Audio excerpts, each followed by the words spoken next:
Terima kasih Anda masih bersama kami di Kompas Petang. Saya Cynthia Rompas. Saudara, Lembaga Survei Indonesia LSI merilis hasil survei soal korelasi antara penerima bantuan sosial pemerintah dengan dukungan terhadap kandidat di pemilihan presiden 2024. Hasilnya, 24% responden mengaku menerima bansos dari pemerintah. 74,4% menyatakan tidak terima bansos. Survei pasca pemilu ini dilakukan LSI pada 19 hingga 21 Februari 2024. Hasilnya 24% responden mengaku menerima bansos dari pemerintah.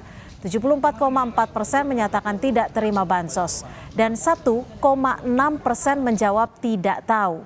Dan responden yang menerima bansos 24%, 17,6% mendukung Anies Muhaimin, 69% mendukung pasangan Prabowo Gibran, serta 13,1% mendukung Ganjar Mahfud.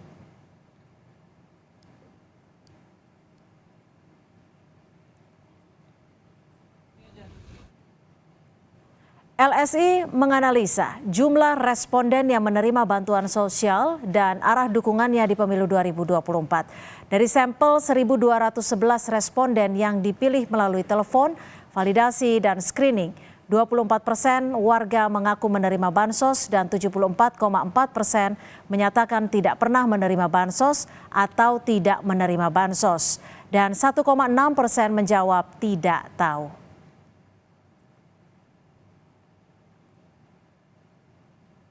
Kemudian dari survei LSI selanjutnya terkait korelasi bansos dan tingkat pemilih pasangan calon presiden dan wakil presiden 2024 dengan penerimaan bantuan sosial. Di kalangan responden yang menerima bansos 24%, 17,6% mendukung Anies Muhaimin, 69% mendukung pasangan Prabowo Gibran, serta 13,1% mendukung Ganjar Mahfud.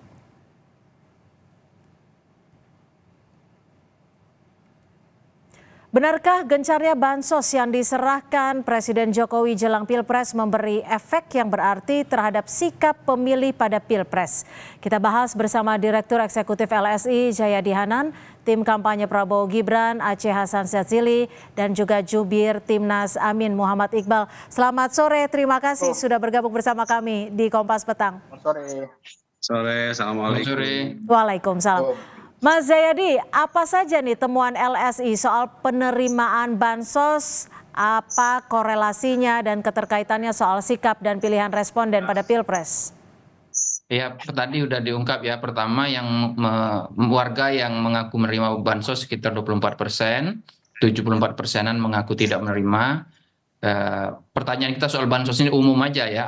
Pertanyaan apakah Anda pernah menerima bansos atau tidak? Itu pertanyaannya. Jadi tidak dirinci bansos itu macam-macam, karena pertanyaannya lewat telepon ya. Kemudian yang kedua yang kita temukan adalah memang ada kecenderungan penerima bansos tingkat dukungannya kepada pasangan 02 lebih tinggi, yaitu di antara penerima bansos yang 24% itu 69% menyatakan memilih Prabowo Gibran, kalau nggak salah 17 atau 18% memilih Anies, lalu 17%-an atau kurang dari itu, lupa persisnya, itu memilih pasangan nomor 3 Ganjar Mahfud. Tapi yang kedua juga menarik di kalangan bukan penerima bansos atau yang mengaku tidak menerima bansos, itu tingkat dukungan kepada pasangan 02 juga tetap tinggi, tetap mayoritas, yaitu 54%. Yang mendukung pasangan 01 di kisaran 30-an%, lalu yang mendukung pasangan 03 juga di kisaran sekitar 20-an% begitu juga. Jadi kesimpulan, jadi poin kedua yang bisa kita ambil dari data-data ini adalah bahwa ada kecenderungan penerima bansos lebih tinggi mendukung 02. Tapi poin kedua adalah pasangan pilihan di antara para bukan penerima bansos itu juga tetap lebih tinggi di 02, yaitu 54%. Dengan demikian kita bisa mengatakan bahwa baik penerima bansos maupun bukan penerima bansos itu memberi angka yang mayoritas kepada 02 begitu. Jadi kalau dianalisis lebih jauh lagi itu berarti satu, memang bansos menjadi salah satu faktor yang menyumbang pada kemenangan 02. Tetapi ya bansos hanya salah satu saja. Buktinya apa? Buktinya bukan penerima bansos pun mayoritas memilih 02. Dari survei yang kita lakukan ini. Oke, Bang Aceh, kalau melihat hasil dari survei LSI ini terkait arah pilihan masyarakat seperti apa? Memang betul tadi disebut ada korelasi mempengaruhi faktor penyumbang kemenangan, tapi bagi yang tidak menerima bansos pun memang disebut mayoritas memilih Prabowo Gibran. Iya, ini kan sebetulnya hasil survei ini menunjukkan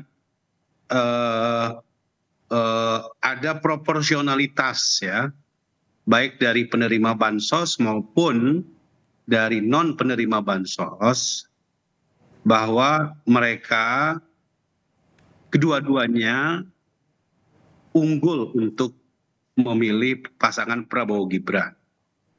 Ya, kalau misalnya penerima bansos tersebut jumlahnya lebih besar untuk memilih Prabowo Gibran, karena memang pemilih Prabowo Gibran juga lebih besar. Ya, toh penerima bansos pun juga ada yang memilih pasangan 01 maupun pasangan 03. Ya, dengan proporsi sesuai dengan jumlah dari angka tren yang selama ini sesuai dengan pilihan masing-masing calon tersebut gitu.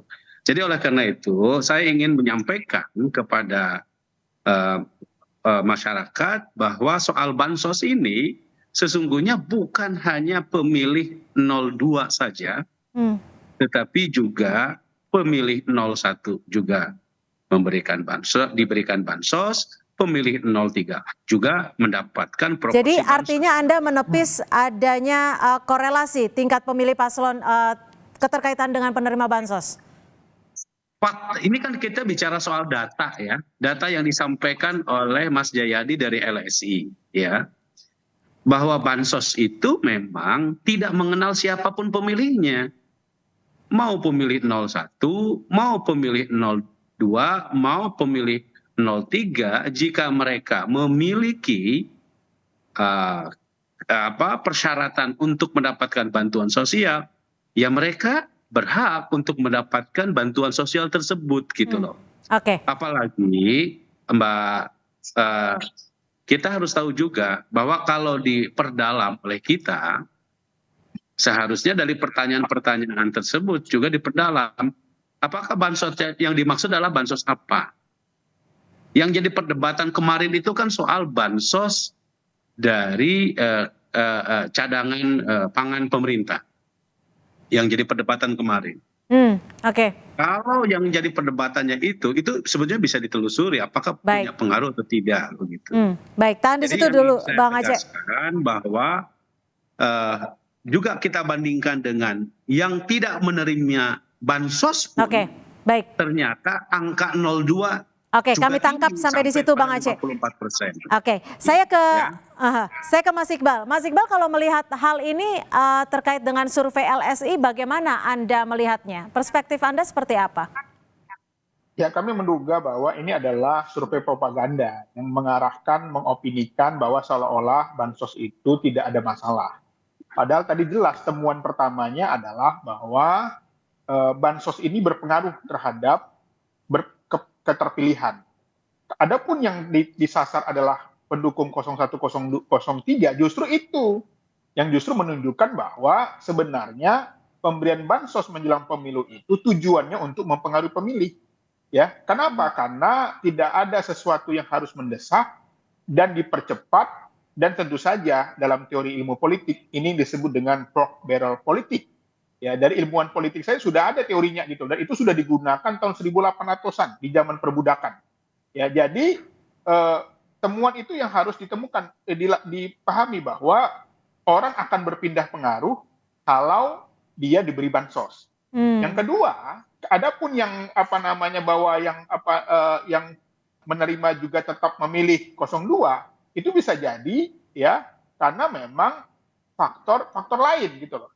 Jadi jangan digiring opini bahwa bansos itu tidak ada pengaruhnya. Justru tadi temuan pertamanya adalah justru bansos itu mempengaruhi, tujuannya untuk mempengaruhi politik, mempengaruhi pemilih, baik terhadap pendukung 01 dan 03. Jadi justru saya melihat justru banyak dibagikan kepada pendukung 01 karena tujuannya untuk mempengaruhi. Jadi jangan diwacanakan bahwa 02 juga walaupun 01 juga walaupun dibeli bansos dia tetap memilih 01. Jadi Anda ingin menegaskan bahwa bansos ini dijadikan sebagai alat politik seperti itu? Sudah pasti. Banyak orang semua menduga kok, ya, bukan menduga lagi, memang di depan mata kok. Ya, jadi jangan kita menjadikan alat survei ini sebagai penggiringan opini bahwa ini tidak ada masalah. Bagaimana Bang Aceh melihat statement dari Mas Iqbal? Disebut survei propaganda, bansos seakan dibuat tidak masalah, padahal sebenarnya dinilai bermasalah. Ya, kalau kita percaya dengan ilmu pengetahuan, apalagi Mas Iqbal ini sahabat saya, harusnya nggak punya pandangan seperti begitulah. Masa survei lembaga independen seperti LSI ini dianggap sebagai Kang Aceh, kan Pak Prabowo sendiri yang bilang lembaga survei bisa dibayar. Sebagai alat propaganda gitu loh. Kita melihat secara objektif saja. Pak Prabowo sendiri yang bilang bahwa lembaga survei bisa dibayar. Yang namanya survei ini, apalagi dilakukan secara post election, ya kita baca secara jernih, ya bahwa pasangan 02 juga dipilih secara mayoritas bukan oleh penerima bansos, gitu. Itu kan sebetulnya membalikan satu logika yang selama ini, sebagaimana kalau kita mau jujur propaganda yang disampaikan oleh teman-teman juga gitu loh. Jadi karena itu saya ingin menegaskan saja ya bahwa ketika kita sekarang berdebat soal bansos, ternyata memang bansos itu sangat dibutuhkan oleh masyarakat. Terlepas dari mau pemilu atau setelah pemilu, apa yang terjadi saat ini terkait dengan kenaikan harga beras dan di beberapa tempat mengalami kelangkaan, ini kan disebabkan kenapa? Karena memang pemerintah belum secara cepat untuk melakukan stabilisasi harga dengan cara memberikan bantuan-bantuan sosial berupa beras cadangan pemerintah itu.